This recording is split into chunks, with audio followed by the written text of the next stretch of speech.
Hi guys, good morning, good morning. So narito tayo ngayon sa barangay Abiowin. At ito ang palaya ni Kuya Bino Oliva.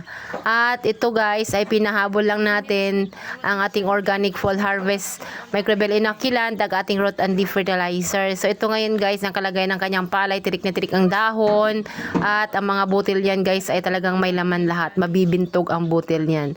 So pag ganyan ang dahon ng palay guys, yan po ay sign na healthy o yan po ay naka-organic fall harvest. Antabayan po natin guys, ipanayin natin ang may-ari nito para sa ganun ay ma-ririg nyo ang side niya kung paano siya natutuwa sa kanyang palay sa ating technology na organic farming system. Okay? So that's it for now guys. Follow for more.